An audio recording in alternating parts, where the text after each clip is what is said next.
दो बड़े नाम हैं, पापाराव और देव, और इसके अलावा 2 नक्सली और हैं। पूरे कुल 4 नक्सली बड़े कैडर के। तो इनको लेकर सर किस तरह की रणनीति बनाई जा रही है? क्या उन्हें भी समर्पण के लिए प्रोत्साहित किया जा रहा है? जो समाज के मुख्यधारा में शामिल होने के लिए जो अपील है लगातार हमारा जारी रहा और उसके प्रभावित होकर काफ़ी बड़ी संख्या में पोलिट ब्यूरो मेंबर से लेकर सेंट्रल कमेटी मेंबर और DKSS लेवल कैडर्स ने सही रास्ता चुनकर समाज के मुख्यधारा में शामिल हुआ।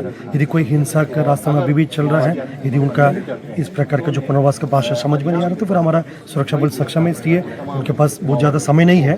समय रहते हुए सही निर्णय लेकर समाज के मुख्यधारा में आना उचित होगा, नहीं तो फिर लगातार हमारा अभियान जारी रहेगा और कार्रवाई भी जारी रहेगा, उसका सामना करना पड़ जाएगा उनका।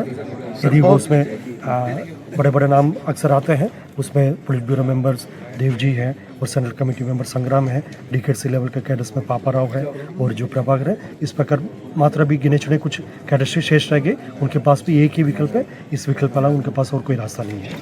सर खास करके जो PLJ का जो एरिया रहा है, सुकमा और बीजापुर का एरिया रहा है, और यहाँ सर पुलिस ने जो रणनीतिक तहत काम किया है, एक बड़ा प्रहार किया है कि रीड कह सकते हैं कि PLJ को वार किया। सर इस पूरे PLJ को सर नेस्तनाबूद करने में कितना बड़ा चैलेंजिंग था सर? क्योंकि हिडमा एक बड़ा नाम रहा है, अभी भी पापाराव जिंदा है, तो अभी भी कितने चैलेंजिंग है सर?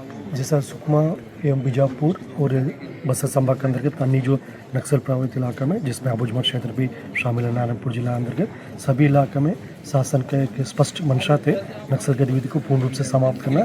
उसी मंशानुरूप एक रणनीति बनाई गया और रणनीति का बेहतर क्रियान्वयन करने का परिणाम स्वरूप वर्ष 2024 एवं 25 में हमको काफ़ी निर्णायक बढ़त मिला। इस अवधि में देखा जाएगा लगभग 550 से अधिक माओवादी के डेड बॉडी सुरक्षा बल द्वारा अलग अलग मुठभेड़ के पश्चात बरामद की गई थी। उनमें से CPM माओवादी संगठन के जनरल सेक्रेटरी बसवराज जो है, सेंट्रल कमेटी मेंबर्स में K रामचंद्र रेड्डी, सुधाकर और K सत्यनारायण रेड्डी, और इस प्रकार काफ़ी बड़ा जो कैडर्स का भी डेड बॉडी रिकॉर्ड की गई थी और पुनर्वास के रास्ता को भी चूज़ करते हुए काफ़ी बड़ी संख्या में माओवादी कैडर आत्मसमर्पण भी किया। कुछ ही गिने चुने माओवादी कैडर अभी शेष रह गई है, उनका भी लोकेशन आइडेंटिफाई करके उनको भी मुख्यधारा में लेने के लिए हमारा अपील और प्रयास लगातार जारी है। लेकिन यदि कोई इस अपील को नहीं समझ पा रहा है, फिर हमारा बल सक्षम है, लक्ष्य रखा गया जो आने वाला बहुत जल्दी उसका समाप्त करना है, जो मार्च 2026 तक, उसी लक्ष्य की ओर हम मजबूती से एक कदम आगे बढ़ रहा है। Thank you sir. ये बस्तर IGF सुंदरराज सर हैं और बता रहे थे कि 2026 जो मार्च को जो अंतिम डेडलाइन तय किया गया है, और उस निर्धारित डेट पर ही माओवादियों के खिलाफ जो रणनीति तैयार की गई है उस पर काम आगे भी जारी है और लगातार माओवादियों को सरेंडर करने के लिए भी अपील की जा रही है। NDTV के लिए सलीम शेख, सुकमा। नारायणपुर में सुरक्षा बलों को बड़ी कामयाबी मिली है। जंगल में सर्चिंग के दौरान नक्सली डंप सामान जब्त किया गया है। कुमनार जंगल से VHF सेट, सैटेलाइट फोन जब्त किया गया है। सोलर पैनल, इलेक्ट्रॉनिक सामान भी जब्त किया गया है। मौके से डेटोनेटर और सेफ्टी फ्यूज की बरामद की हुई है। मेडिकल सप्लाई, नक्सली साहित्य और रिकॉर्ड जब्त किया गया है। जंगल में ITBP के जवानों का सर्च ऑपरेशन जारी है।